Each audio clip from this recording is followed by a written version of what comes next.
just want to obviously know, how did that, Timbers preseason game go like? It seemed like it was very aggressive, very uh, regular season feel like almost. How did it look from your side?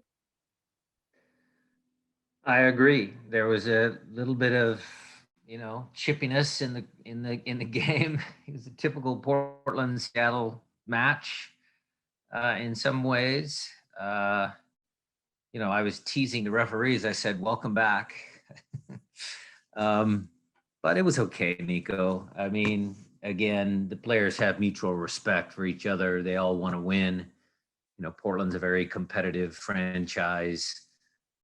We obviously are a very, competitive franchise. We don't like losing, even if it's in a exhibition game. So yeah, it was a good reminder for the guys to, you know, preseason is, we're still in the thick of it, but the regular season, it's coming fast, and this is what you're going to see. And how would you rate the execution of the new formation by your starting lineup chosen for the first game? It was pretty good. I mean, I think it caused Portland a few wrinkles. I don't know if Gio was expecting that or not. Um, but it went well. I mean, you guys were talking to Brad. I think it's a good formation for Brad. You guys talked to him about his relationship with Nuhu. It's Nuhu as a left-sided center back is good. With Jordan's loss, I think this formation has a lot of, players on the roster fit. So we'll see how it goes. I mean, we're still tinkering a little bit. It's still early. We have 2 more preseason matches to go. So we'll tinker with it a little bit more and decide on something for opening day. Hi, Brian. With the 2 more preseason matches that you have, what is it going to be, or what's going to be important for you to see or get out of those 2 games? We're going to push the guys out to 90 minutes. So we let our starters go just 75.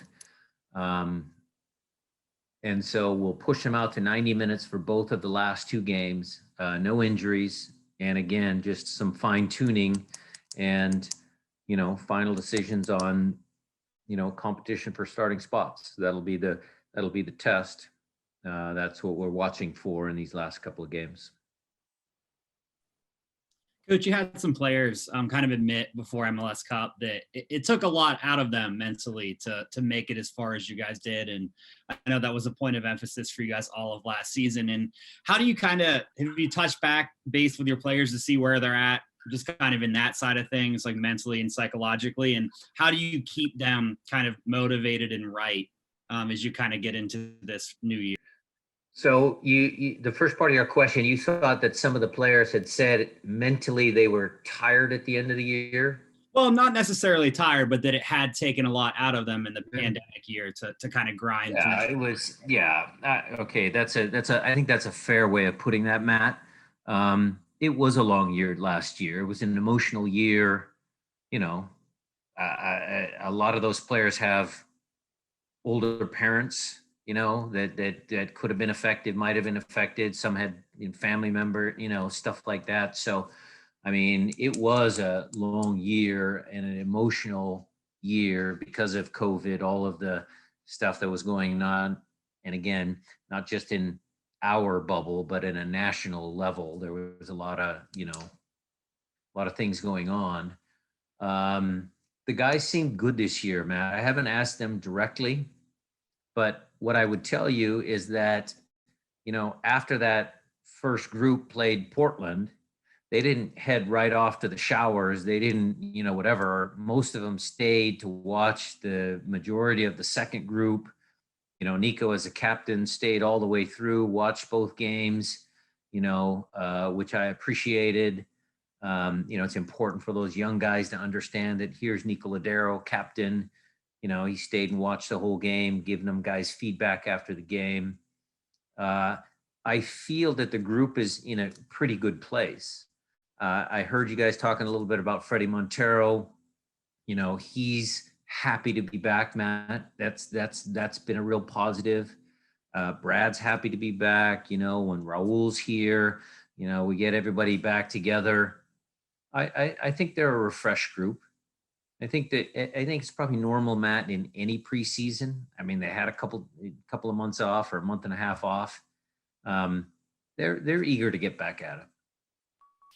For sure. And I feel like you hear a lot about kind of the championship hangover, but for runners up, it can kind of be the same thing. You put a lot to get that close to the trophy and everything else. What lessons did you take from the last time that you guys were coming back from making it to the final, and how you kind of carried that momentum into the next year? You're talking about 17 and 18? Yep. Well, we were pissed. Well, I shouldn't say that. Maybe that's too strong of a word. We were disappointed, upset that, you know, we didn't fare better that second game against Toronto. But, you know, look, Toronto was motivated. They had the revenge factor. They were playing at home again. That was a challenging game. It did lead into some, you know, renewed goal setting, making sure that we kind of said, hey, we've done well, but we're not going to rest on our laurels. And as you played out that season, you know, we had that run in the middle of the season and we did really well. And then we lost to Portland, which was the gut punch. I mean, that was just like the death blow that, you know, we lost in 2018. So, I mean, whatever I said didn't work. I mean, we lost to our arch rivals on our home field, which wasn't good, which provided us another spark of motivation for 2019. So you always use that as, you know, little, you know, like I said, you set new goals and you talk to the team about it. But I have a really, you know, good group. I've always had a really good group. They're winners. All of them are winners. The young kids that are coming up, getting a taste of that winning culture, what the training environment looks like. I mean, it's going to continue, Matt. I don't have to really push too many buttons. But your point is well taken. I'll check in with them. Hey, Brian, is this the most cohesive group you've had then, given kind of what Matt was saying in Ladero staying, watching the younger guys? No, I couldn't tell you, Maz. I couldn't grade each group. They've always been good.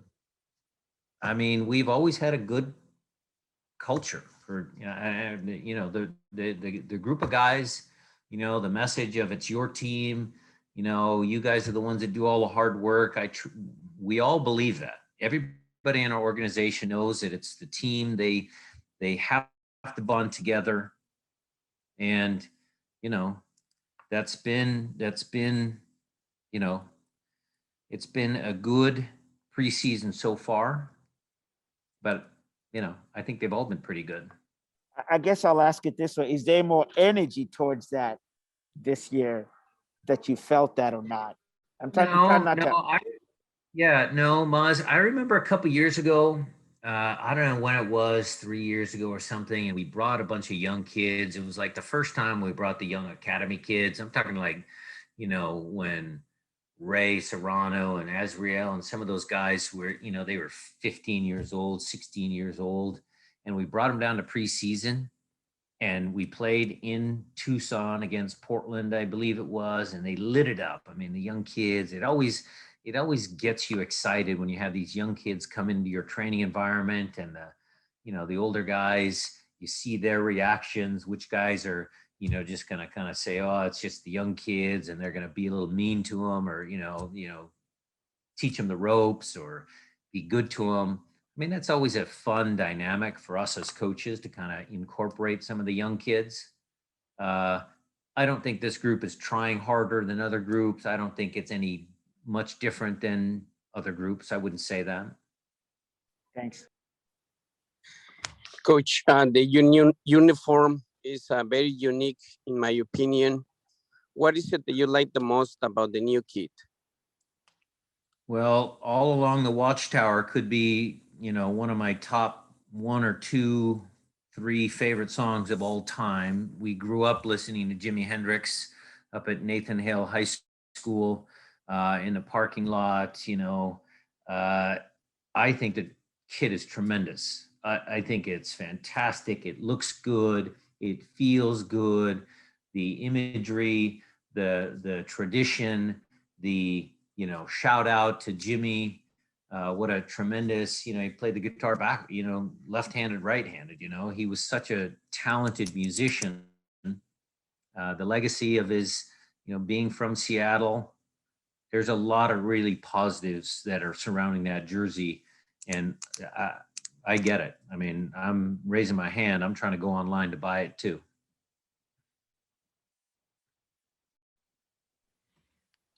Coach, do you have any updates on various availabilities? Like Raúl Ruidíaz, we looked like Kellen Rowe wasn't out at, didn't play yesterday. Kellen has a tight hamstring. We kept him out. Raúl Ruidíaz, Jeremiah, look, it's Wednesday. If I don't see him by Friday, my head might pop off my body. I don't know. That's been an arduous process, with all of the challenges in a COVID world and immigration rules, changes, how things operate in different countries. It has been a real challenge. I believe that it's worthwhile because when he gets his green card, that opens up another international spot for us. But, Grant Clark, our team admin, Gene Ramirez translating, Corey, our immigration attorneys, they've tried to do as much as they could to get Raúl here in a timely fashion. It's just taken too long. And Brian, last time we spoke, you had mentioned the possibility of getting some data of what Raúl has been doing with the national team. Did you ever get that? Anything like that? Yep, we have it. How did that look? Well, Nico, I have not digested it myself personally, but the fitness guys are keeping tabs on what Raúl has been doing. So I'm hoping, I know that he's a good pro and he'll come in and be ready to go. Brian, I'm not familiar with the immigration process, but is there any thought that you might want to go just a regular route if the green card situation continues to take a long time? Jada, great question, because I'm not an expert either. I just hear bits and pieces, or I ask every morning. I ask Grant, and he hates the question, where's Raúl? No, he, as far as I know, he's getting his green card. That's not the issue. It's definitely worth it. Would we change things in the future? I doubt it, because it's always beneficial to have your foreign players, commit to getting a green card. It helps you with your roster. So I don't think we'd do anything different. It's just been a super frustrating process for not just me, Raúl as well. It's my understanding that you played with Craig Wable. Is that right? And I might be mispronouncing his name, but is that true? And can you share anything about him and the relationship? Sure. Craig played for the Sounders, the USL Sounders. I forget the year, Jada. I apologize, but I remember a trip where we were on a bus going in the Midwest somewhere in between games, Friday night to Sunday night, and Craig fitting in, humble guy, works for the team, all of those things. My experience with Craig as a player coach was great. And over the years, look, I haven't had a ton of lengthy conversations with him, occasional, hey, how's it going? How's the UW? We talk about those things. But in the last 3 weeks during the interview process, we've had more extensive conversations, and really nice guy, well-educated, smart, a lot of experience. So I'm hoping that we make an announcement on that very soon. Coach, how are you? Coach, just touching a little bit more on Raúl Ruidíaz, what will happen, if his situation doesn't anytime soon doesn't get finalized, is any possibility that he can go on loan to another, let's say in Peru, or what is No, the no, no, plan no, B? no. Raúl is coming back to the Seattle Sounders, full stop. He is coming back to the United States. It has just taken a little bit longer than we would have liked. There's nothing. We love Raúl.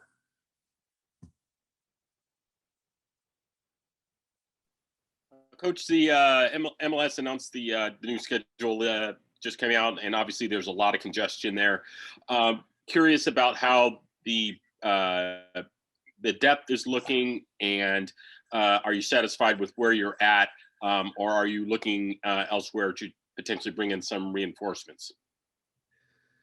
Well, Mickey, we'll see when we get into the thick of it how good our depth is. Right now, it's a lot of young guys that'll hopefully get an opportunity to show what they're worth. I mean, we dipped our toe in the water a little bit with Danny Leva a year ago. Then he had some injuries. I know Ethan started a game for us. I think he's made progress. Josh Atencio has looked good. You guys have heard me talk about some of the even younger kids, Reed, Juan, Cody Baker. I mean, we have a good crop of young kids. We have some veteran guys. Don't forget about Jordy DeLam. Kellen Rowe is a good piece to have, fits many, many different places. So the depth will be good. There'll be a chance to rotate, like you guys are talking about Raúl and, Freddie and Will. We're playing with 2 forwards. You have 3 on your roster. You can rotate those guys, with having 4 center backs, for 3 spots, you can rotate in there. So Mickey, we'll see how it turns out as far as the depth is concerned, but I'm pretty happy with it right now. I mean, obviously let's wait and see what happens in the summer and see if there's a strategic piece that we can add. We'll see.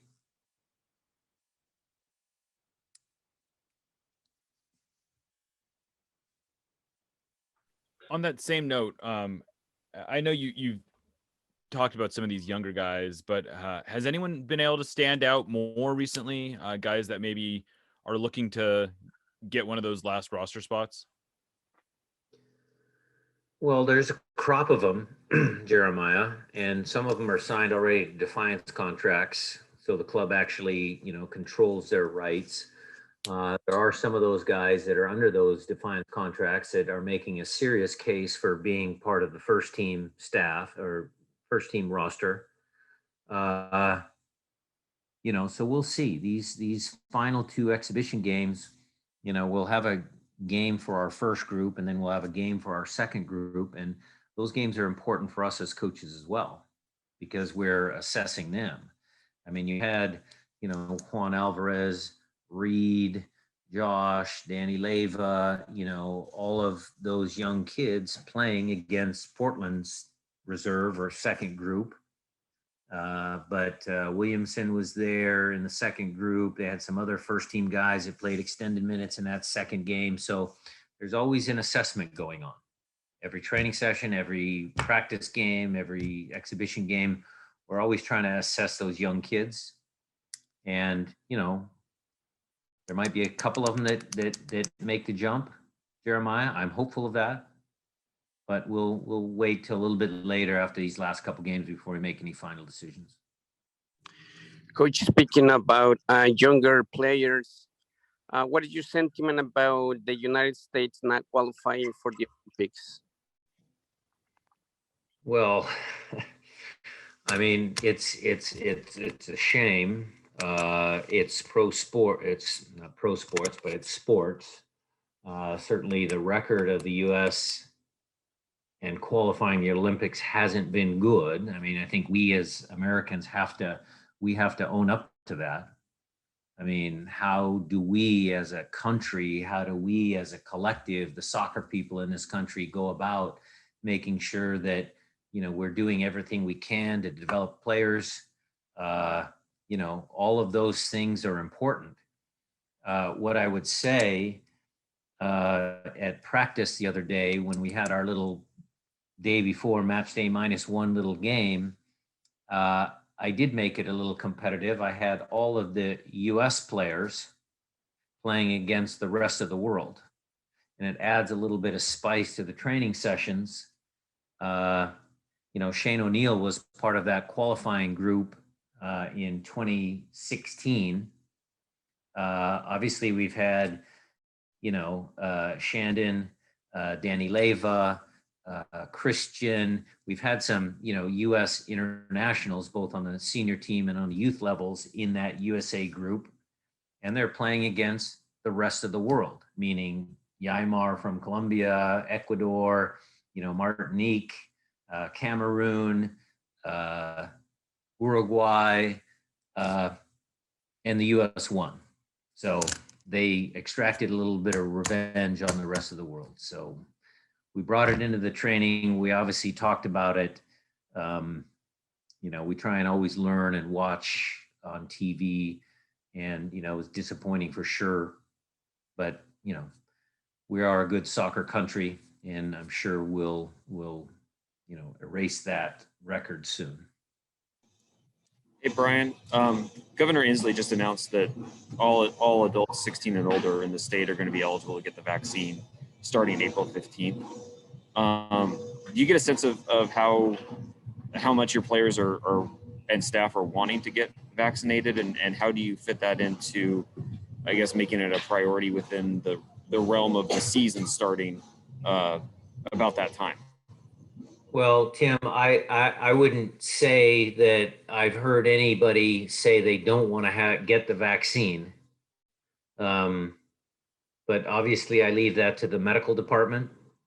But I would personally recommend to all of the players, I know you guys are healthy, blah, blah, blah, but it is the right decision because it protects our bubble. If all of us are vaccinated, that helps us take the chances of contracting COVID to a really small level, and that would be better for us, so we don't cancel games or miss flights or all of that sort of stuff. And from a health and safety standpoint, I have to give kudos to our club. I mean, we have always been one of the front runners as far as wearing our masks. I know I'm at home right now. I'm not in the stadium behind me, but I am at home, and we wear masks on the training field. Our protocols are a little bit deeper than the standard MLS protocols. We take it very seriously. So if the vaccination gets to that point, everybody can get them. I'm gonna recommend everybody get them.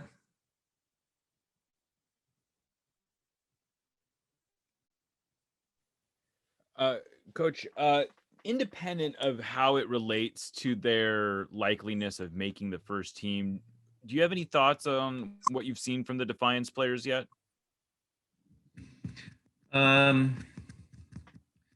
Yeah, I mean, look, we've got some talented kids in our club.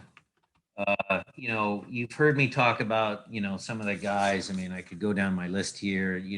Juan, Ethan, Shandon, those guys have been around. Sota, Cody Baker, Taka Sasaki. There's a bunch of kids. Danny, Josh, Reed. All of those kids. There's another kid, Obed, that plays for Defiance. Villanueva, left back. I mean, there's talent there, Jeremiah. It's just, again, how do we cultivate that talent? How do we get them to, maximize their individual potential? How do we help them along the way with food, weight training, what it takes to be a good pro, expectations of this club? We need to help those kids. They're not finished products yet. So we really need to do a good job of giving them the right tools to be successful. And I think we're on the path there. I think we're on our way.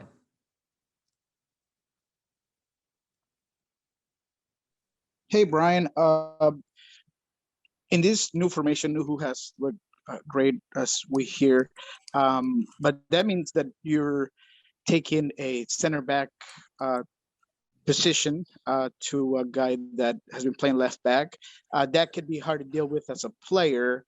How do you have that conversation, and how do you put that in perspective to a center back?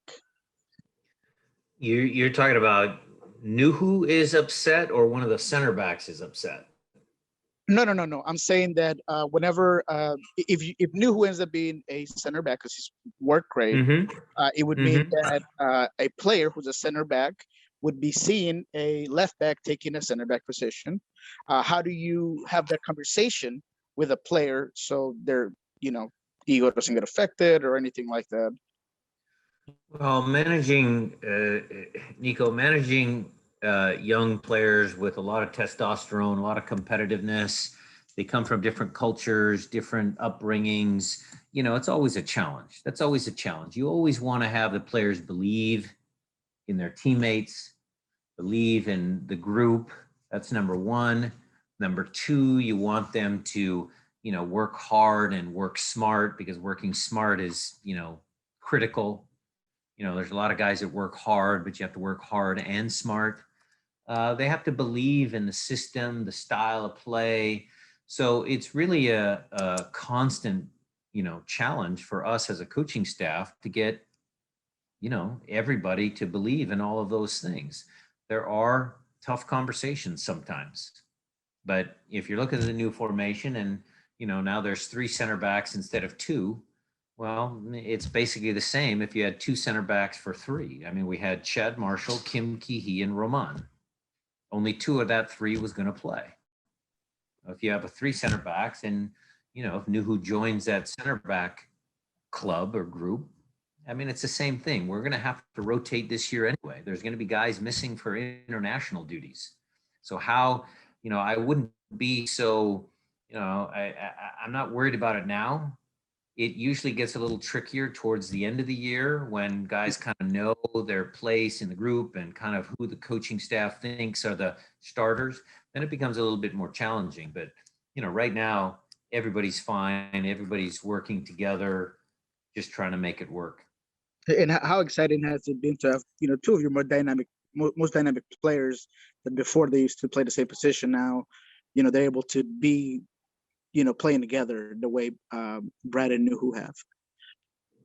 Yeah, I mean, I think I was listening a little bit to Brad's interview. I mean, yeah, a little competition there. They used to be, fighting for the same spot, but now, they each have a really good skill set. And I'll be real specific with you here, Nico. So Brad, is a really good left wing back, and he gets up and down the field, and he's the one guy that can stretch the field, much like Jordan Morris does, albeit from a slightly different position on the field, but he still has the ability to get in behind. And then when that gap opens up on the left-hand side, Nuhu is athletic enough that if our opponent dumps balls into the space in behind Brad, well, Nuhu's athletic enough to cover that space. So right now it's working out pretty good for us.